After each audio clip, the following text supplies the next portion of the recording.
Praise the Lord. Hallelujah. ప్రభు అయిన యేసుక్రీస్తు నామం పేరిట మీ అందరికీ శుభోదయం. ప్రియా దేవుని బిడ్డలారా, ఈ 14వ తేదీ 1వ నెల 26వ సంవత్సరంలో అందిన ఆహారంలో తీరుగా మనమందరము ఆ దేవదేవుని కృపా వాత్సల్యమును గురించి ధ్యానం చేసుకోవడానికి, మననం చేసుకోవడానికి, ఆ దేవదేవుని స్తుతించడానికి, ఘనపరచడానికి, ఆ ప్రభువారు దయచేసిన గొప్ప ఆశీర్వాదకరమైన సమయమును బట్టి, దినమును బట్టి ఆ దేవదేవునికి స్తుతి స్తోత్రములు చెల్లిస్తూ ఉన్నాను. ప్రియులారా, యోబు గారు యోబు గ్రంథంలో 37వ అధ్యాయము 5వ వచనంలో మనము గ్రహింపలేని గొప్ప కార్యములను ఆయన చేయును. ఎంత గొప్ప మాట! మనము గ్రహింపలేని గొప్ప కార్యములను ఆయన చేయును.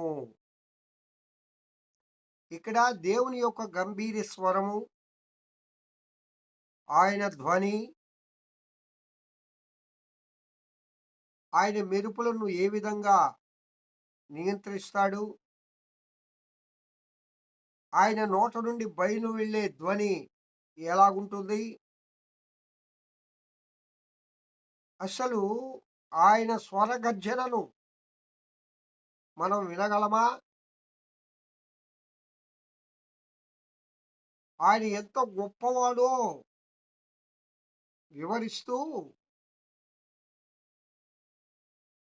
5వ చరణంలో 2వ భాగంలో అంటాడు, మనము గ్రహింపలేని గొప్ప కార్యములను ఆయన చేయును. ఎస్, యోబు గారు అనుభవపూర్వకంగా చెప్తూ ఉన్నాడు. ఈ యొక్క మాటలు మాట్లాడే సమయంలో యోబు జీవితం ఏ విధంగా ఉందో మనకు తెలుసు. చివరి అంకంలో ఉన్నాడు. ఉన్న సమస్తాన్ని పోగొట్టుకున్నాడు. ఆ దేశంలోనే ఓ గొప్ప శ్రీమంతుడు, ఓ గొప్ప చెప్పుకోదగ్గ వ్యక్తి. ఆయనకి లేనిదంటూ ఏదీ లేదు. చివరకు సాతాను యోబుకున్న సమస్తము మీద, యోబుకున్న ఆ యొక్క స్థాయి మీద